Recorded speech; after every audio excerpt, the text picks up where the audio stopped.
Hi, my name is Tiffany and I'm a teen librarian for Fresno County Public Library. I'd like to welcome you to our brand new digital Summer at Your Library program. We may look a little different, but we still have the same amount of fun offered for June and July.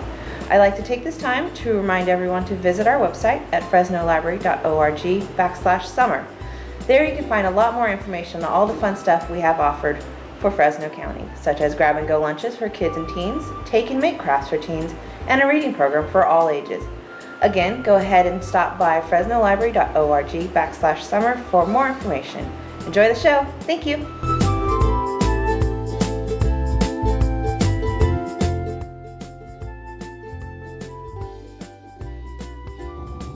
Hi, my name is Michelle and I'm here from Have Work Will Travel for the Fresno County Library Summer Program. Today we're going to show you how to make a loaf of quick white bread. You can use it for sandwiches or crostini, or even use the leftovers to make croutons or stuffing. So it's a really basic recipe.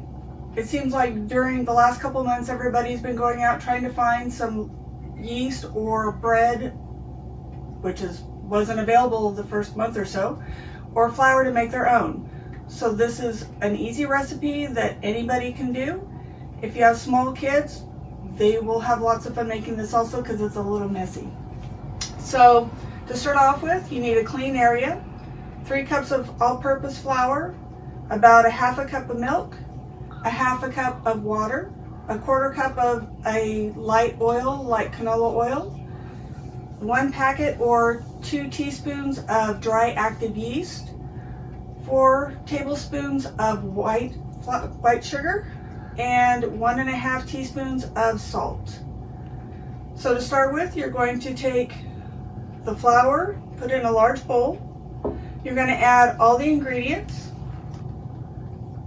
salt, sugar, the yeast. If you're not sure of the yeast, you might want to bloom it in a little bit of warm water with a little bit of sugar put into it. If you don't have bubbling in about 5 minutes, that means your yeast is no good and you'll need to start over. Put the oil in. And the milk. Now with the water, you want to add just enough to moisten it and pull everything together. If you put too much, you're going to wind up having a mess and you'll have to add a lot more flour to try and balance it out. So you're going to want to mix it really well and pull it together. If you're using a stand mixer or a bread machine, follow the instructions on that. But with the stand mixer, again, you're going to want to make sure everything gets incorporated. So it looks like that. At this point, you can start adding water and add about half of it and mix it in. And you just want it to be able to hold together and make sure that all the flour is mixed in. Takes a couple minutes, and don't be afraid to get your hands a little messy if necessary. I will suggest, if you like wearing rings, to take them off ahead of time. There's nothing that is less fun than trying to dig bread dough out of a ring. So what I'm doing here is I'm scraping the bowl, make sure everything is mixed in. Yeah, it looks like everything's incorporated. So we're going to let that sit for just a minute while we clean off the counter, and we're going to knead the dough a little bit. What kneading does is it helps develop the gluten, make sure everything is, again, completely mixed in. So that way when you set it aside to rise, the bread's going to get nice and puffy with little air pockets, otherwise it's going to be very dense. Alright, so now that we have the workspace cleaned off, we're going to take a little bit of flour, put it out on the counter. If you don't already have one of these, I recommend picking one up. They're a bench scraper. They're very good for moving dough, cleaning up cut vegetables, little things like that. Alright, so we have our dough. It's looking pretty good. You're going to want to knead it. Part of kneading is, again, to develop the gluten, so that way the bread has lots of structure to grow as the yeast takes effect, and that way when you bake it, it will be nice and light. So for kneading, kneading gets a very bad rap. People think it takes a lot more work than it is. It's kind of fun, and if you like playing with Play-Doh as a kid, it's similar to that, but a little bit more spring. So the best way is you're going to put some flour down, put your dough in the middle, make sure your hands are floured a little bit, and just push. And you push it and turn it a quarter turn, push it again, and you're going to do this probably anywhere from 3 to 5 minutes. The idea is to, again, make it nice and elastic. Make sure that everything is smooth and worked in. It's a great workout for your arms, and it's lots of fun. Like I said, if you have small children, they'll have fun doing this. It's a good way to get them involved in cooking. And as you can see, it's not very messy. If you use just enough water to bring the dough together, it's going to be nice and springy. If I push it, it's going to spring back. The more you knead it, the more spring it's going to get. So once you're done working it for a few minutes, you're going to let it rest. And we'll do this. You're going to let it rest on the bench for a moment. While it's resting, you're going to get a bowl, lightly coat it with oil or melted butter, and then you're going to put the dough in that and turn it around so it's completely oiled. Give me just a moment while I grab one that I started earlier, and you can see how it's supposed to look.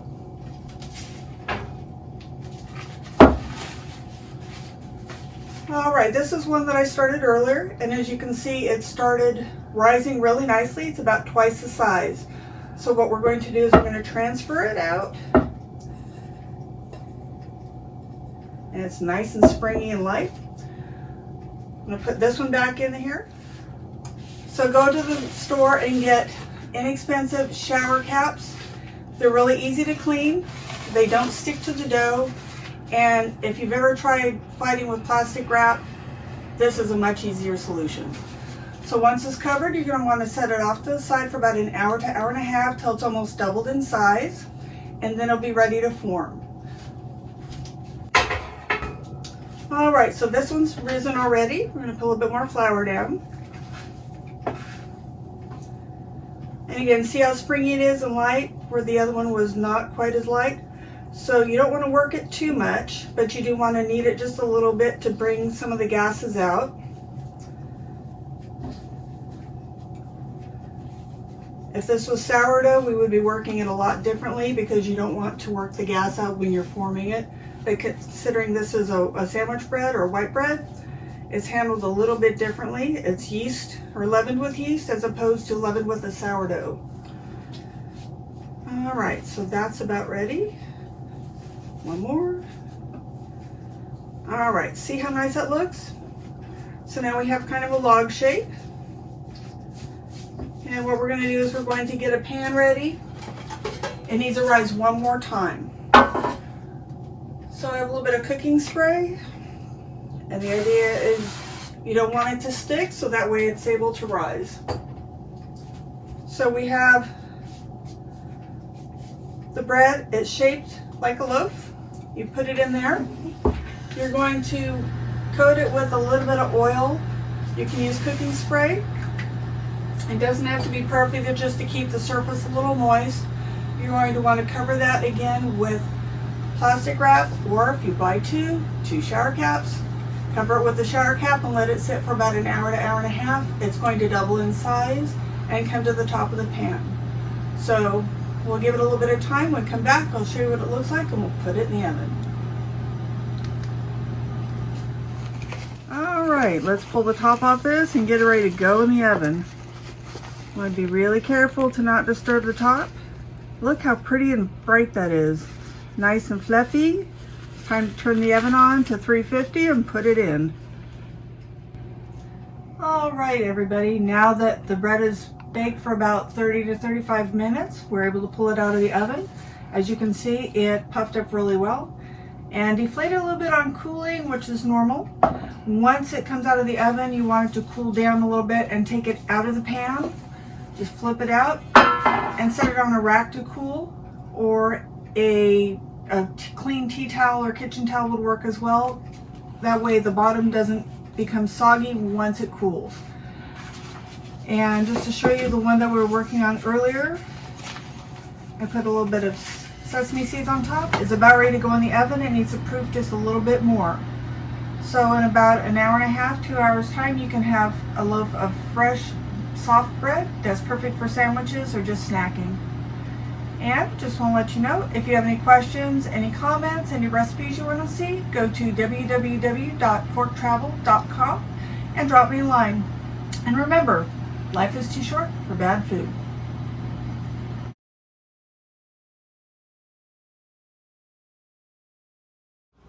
Alright, now that the bread is risen, you've looked at it, smelled it, you want to eat it. Not all bread turns out the same. Sometimes we run into some issues. So we've had some people submit some questions. Hopefully I can answer them for you. All right, question number 1. How can I be sure that my yeast will work? Well, yeast only stores for a certain amount of time. I prefer to store mine in the fridge until I'm ready to use it to keep it a little bit more viable. So if you put your yeast with the warm water and sugar in a jar or cup, let it sit for 5 minutes. You come back and it's all bubbly and frothy, then it's all set to use. If you come back and nothing has happened, probably you have yeast that's too old and it's not going to work well, so you need to toss it and start over. Keep in mind, if you use water that's too hot, it won't do anything at all. It will kill off the yeast, because even dried yeast is still a living organism. So make sure that it's about 100 to 110 degrees. If you have a thermometer, use that. You want it warm but not too hot. If it's cold, it'll just take longer or might not activate at all. So when in doubt, get a thermometer and use it. It will be your best friend. Okay, next question. How does the temperature of my kitchen affect proofing? So most people don't think about this, but the temperature and humidity of your kitchen can affect your baking quite a bit. If you've ever tried to bake in the summertime versus the winter, you're going to notice a difference in rise time and sometimes the quality of the bread. If your kitchen is more humid and warm, the bread is going to rise faster, versus a colder environment, it's going to have a slower rise. And sometimes you want the differences in temperature or humidity to control the result. So if you have a bread that rises too fast, it can overproof and deflate before you can get it in the oven to bake, in which case you're going to have a very dense loaf of bread. When you control the rise a little bit, you will be able to have a more, you can replicate the result and have consistency in the loaves of bread that you bake. So one possible way is you proof the bread the first time on the counter, and say it's late at night, you don't want to stay up till midnight to bake the bread. You can put it in the fridge and let it proof overnight for the second proof. Take it out and put it in the oven first thing in the morning, and it will be just fine. The colder environment can help control the rise a little bit, so that way it has a more even distribution of bubbles or crumb, as it were. When yeast does its work, it creates carbon dioxide in the bread, which causes it to rise and get puffy. So play with the temperatures. If it's 106 out, I wouldn't try baking bread that's proofed on the counter without trying to chill it for the second rising. You'll get a better result.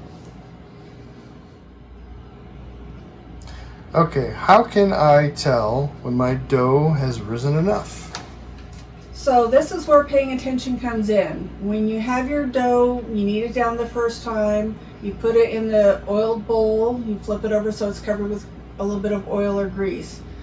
So if you're not sure how much it's going to rise, or if you'll be able to tell, you can take a rubber band and put it on the outside of the bowl at the level of the bread and watch that to see the bread rise till it's doubled in size.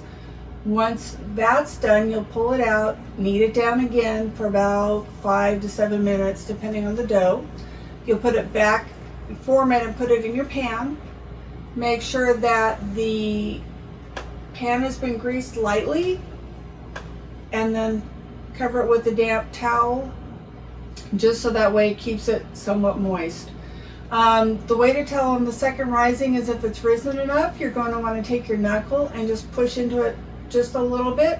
If the indentation springs back right away, it means that it's proofed and ready to go in the oven.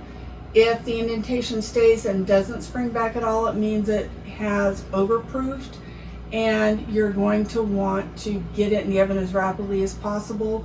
It might be possible to save it, but that's where watching it comes into play. Generally, a loaf of white bread should be done with both proofings within an hour and a half to 2 hours and be in the oven, so that should give you kind of a time frame of that. Okay, next question. How can I slice bread without squishing it? Okay, so every time I bake, we have this discussion. When can we eat the bread? So fresh bread is one of the best smells on the planet, and you want to eat it real quick. However, if you're baking a loaf of bread, you want to take the time and let it cool. Generally, a loaf of bread takes about 2 to 3 hours. A bigger loaf, of course, is going to take more time. By letting it cool, when you cut into it, the starches are going to gel as they cool, which will help firm up the loaf of bread, so as you cut into it, you're not going to have a gummy mess. It'll be nice and light and fluffy. Keep in mind that the thicker loaves, like the sourdough loaves or any of the hard crusty bread, will especially need to make sure that it's cooled completely, because the crusts are so much harder. Now, when you're cutting a loaf of bread like a sourdough loaf, you're going to want to turn it on its side as opposed to cutting the round from the top, so that way you don't crush it and you keep the shape. I will say that the best knives for fresh bread of any sort are ones like this. The serrated knives, they're very easy to use. They're very sharp, but you can also find them fairly inexpensively. You don't need to spend $30 or $40 on a bread knife. You can go to something like Smart and Final or Walmart and get a serrated knife like this that won't cost you a lot of money, probably $10 or less, and you can use that over and over again. But as tempting as it is to cut into the bread and slather it with butter or honey to eat it, be patient. You'll be a lot happier for it, and the bread will be a lot better experience to eat. Okay, next question. How can I tell when the loaf is done? So there are a couple different ways to tell when a loaf of bread is done. The first is looking at it. If it's very pale, you're going to want to leave it in the oven a little bit longer and gauge the temperature. If it is getting too brown, you're going to want to check with a digital thermometer on the interior to see what the bread is while it's baking. So the average range is about 190 to 210, right around in there. It depends on the type of bread. Sourdough loaves and the hard crusty loaves generally can go closer to the 210 range, because the internal temperature needs to be higher to dry the baking dough out inside in relation to the crust. White breads have a thinner crust, so they're going to be closer to the 190 to 200 range. And again, you're going to want to look at the exterior of the bread. However, if the bread looks done and the temperature is still 5 to 10 degrees below, you're going to want to pull it out anyways, because the bread is still going to continue cooking after you pull it from the oven. So if you leave it in too long, you're going to have a very hard, dense loaf of bread that, again, won't be as light and fluffy as you're expecting. White sandwich loaves, which is the one that I showed you, they should be a little bit on the fluffy, pillowy side. So again, watch your time and temperature. Some recipes can, when you're baking, can go a little bit under on the time. It just depends on your oven. I recommend getting one of the inexpensive thermometers that you can hang in your oven to gauge the temperature. They run about $6 to $7 at a big box store. Okay, next we have a question about substitution. Can I substitute whole wheat for all-purpose flour? So substitution can be good if you want to change the texture or flavor of a bread. You can substitute whole wheat pretty much cup for cup for white flour. However, if you're going to use 100% whole wheat and no all-purpose flour, you're going to have a very dense loaf. So the recommendation generally is half whole wheat, half all-purpose at the max, and that's something you can play with based on personal preferences. Now, if you want to use a non-gluten flour, keep in mind that if you use something like almond or coconut flour, it will not have any gluten in it. So you'll need to mix that with something that either can substitute for the gluten. If you're using one of the pre-made gluten-free flours, generally they have potato starch and xanthan gum in there to balance that out. If you're going to use, we'll use almond flour as a good example because that's a common one now and very popular with the keto diet. You can alternate that with part of the all-purpose flour, and then if you have some either potato starch or not potato flour but potato starch or xanthan gum, which you can find at any of the stores that have an extensive baking section, you can sub a little bit of that in. Again, research it and read up as much as you can on it. The Fresno County Library has a large selection of baking books. They're very good to pull information from. If you're going to start swapping out, do one ingredient at a time. The best bet is to make a recipe, see how it turns out, and then start making small changes.